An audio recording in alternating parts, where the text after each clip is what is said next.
वो एक लड़की जो सिर्फ 19 साल की उम्र में करोड़ों दिलों पर राज करने लगी, जिसकी आंखों में सितारे थे और मुस्कान में जादू।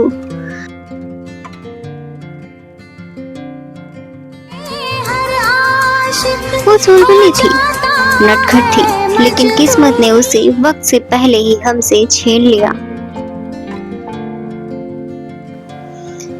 मैं बात कर रही हूँ बॉलीवुड की गुड़िया दिव्या भारती की।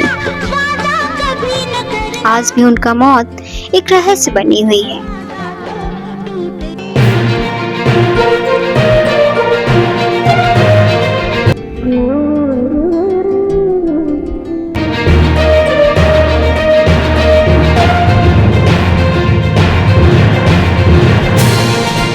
उन्नीस 5 अप्रैल की रात मुंबई के वर्सोवा की एक बिल्डिंग, 5वीं मंजिल की एक खिड़की और कुछ ही सेकंड में बॉलीवुड की चमकती रोशनी बुझ गई।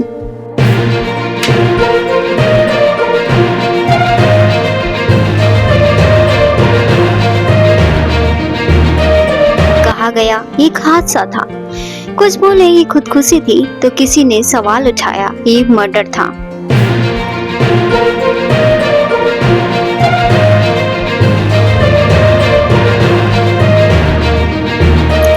पोस्टमार्टम रिपोर्ट कहती है एक्सीडेंट, लेकिन सवाल अभी भी जिंदा है। खिड़की पर ग्रिल क्यों नहीं थी? जिस दिन गाड़ियां रोज खड़ी रहती थी उस दिन खाली क्यों थी पार्किंग? और फिर कुछ ही हफ्तों में उनकी नौकरानी की मौत कैसे हो गई? क्या ये इत्तेफाक था या फिर एक ऐसा राज जो दिव्या के साथ ही चला गया? दिव्या ने सिर्फ 19 वर्ष की उम्र में 21 फिल्में की। दीवाना, 16, शबनम, दिल आसना जैसे हिट फिल्मों से उन्होंने हर दिल में अपनी जगह बना ली। 18 की उम्र में उन्होंने सादिक नाडवाला से शादी करके सबको चौंका दिया। वो प्यार में थी, लेकिन कहानियां कहती थी कि वो टूट जाती हैं। माँ का कहना था कि दिव्या खुद को सिगरेट से जलाती थी, कभी गुस्से में हाथ काट लेती थी और कभी बहुत खुश होती थी और कभी गुमसुम। लेकिन अब इस दुनिया में नहीं है, लेकिन उनकी मुस्कान, उनकी आंखें और उनके सवाल आज भी जिंदा हैं। उनके फैंस उन्हें याद किया करते हैं, उनकी माँ उन्हें सपनों में देखती हैं और अब बॉलीवुड उनके जैसे टैलेंट का इंतजार कर रहा है। कभी कभी सबसे हसीन मुस्कुराहटों के पीछे सबसे गहरे जख्म होते हैं। दिव्या भारती एक रहस्य, एक सितारा जो टूट कर हमें रोशनी दे गया। चलिए जानते हैं दिव्या भारती की जीवन यात्रा के बारे में।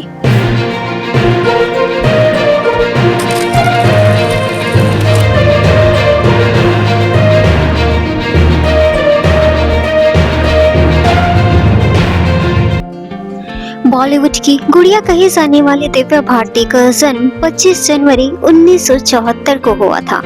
वो मुंबई की रहने वाली थी। महज 19 साल की उम्र में दिव्या ने लगभग 21 फिल्में बॉलीवुड में करके टॉप एक्ट्रेस में अपना नाम शुमार कर लिया था। 18 साल की उम्र में उन्होंने शादी करके सबको चौंका दिया था, मगर एक हादसे ने उनकी मौत हो गई। कहा जाता है कि दिव्या भारती एकदम गुड़िया जैसी लगती थी। एक बार की बात है कि उनकी माँ ने दिव्या को कार के बोनट पर बैठा दिया और कार में सामान रखने लगी। तभी बगल से गुजरे एक आदमी ने पूछा कि आपने ये गुड़िया कहाँ से ली है? तब उनकी माँ ने हंसते हुए जवाब दिया कि वो गुड़िया नहीं बल्कि उनकी बेटी दिव्या है। हालांकि दिव्या भारती पढ़ाई में काफी कमजोर थी और इसी कारण उन्होंने फिल्मों में काम करने के लिए हामी भर दी थी। यह एक बड़ी वजह थी कि उन्होंने पढ़ाई छोड़कर एक्टिंग में आने का फैसला किया था। हालांकि उन्हें हिंदी, मराठी, इंग्लिश भाषा की अच्छी पकड़ भी थी। दिव्या भारती ने 1988 में 14 साल की उम्र में फिल्म मेकर नंदू तोलानी ने फिल्म गुनाहों के देवता फिल्म उन्हें ऑफर की थी। इस फिल्म से वो बॉलीवुड में एंट्री लेने वाली थी, लेकिन उनके पिता ने कम उम्र का हवाला देकर मना कर दिया था। बाद में उनकी जगह संगीता बिजलानी को कास्ट किया गया। इसके बाद उन्हें एक दिन लाइब्रेरी में गोविंदा के भाई कीर्ति कुमार की नजर दिव्या पर पड़ी। दिव्या को देखते ही उनकी खूबसूरती पर मोहित हो गए। फिर कीर्ति कुमार ने उन्हें फिल्म राधा का संगम में गोविंदा के साथ कास्ट करने का मन बना लिया।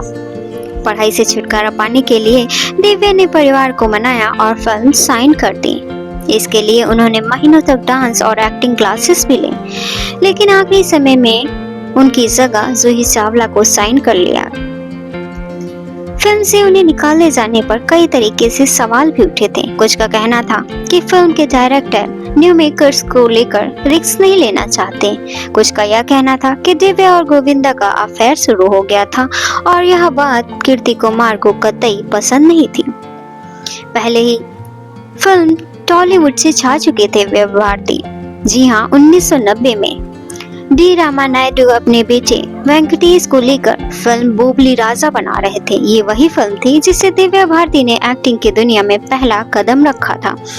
ये एक हिट फिल्म थी और आज भी तेलुगु की सबसे आइकॉनिक फिल्मों में से एक है। इस फिल्म में लगभग 3.5 करोड़ टिकट बिके थे। इसके बाद दिव्या कई बेहतरीन फिल्मों में नजर आने लगी। स्टारडम इस कदर बढ़ा था कि उनका टॉप तेलुगु एक्ट्रेस के लिस्ट में नाम हो गया था। 1991 में वो साल था जब साउथ बॉक्स ऑफिस पर दिव्या की तुलना फेमस एक्ट्रेस विजया शांति से किए जाने लगे। टॉलीवुड में दिव्या का क्रेज इस कदर बढ़ा कि घर के बाहर डायरेक्टर प्रोड्यूसर्स की लाइन लगी रहती थी। 1992 में उन्होंने बॉलीवुड में डेब्यू किया।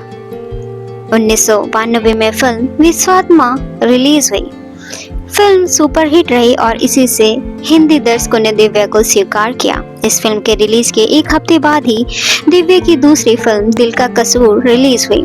हालांकि यह फिल्म फ्लॉप रही। इसी साल दिव्या टीवी धवन की फिल्म 16 और शबनम गोविंदा के साथ नजर आने वाली थी। ये दिव्या की पहली बड़ी हिट फिल्म साबित थी। इसके बाद 1992 में दिव्या दीवाना, जान से प्यारा, दिलासना, बलवान जैसी फिल्मों में नजर आई और ये लगभग 10 फिल्में थी। दिव्या ने महज 18 साल की उम्र में परिवार को बिना बताए 16 और शबनम के सेट पर उनकी मुलाकात शुरू हुई और वहीं से उन्होंने शादी कर ली। कहा जाता है उस समय साजिद नाडियावाला एक यंग प्रोड्यूसर हुआ करते थे।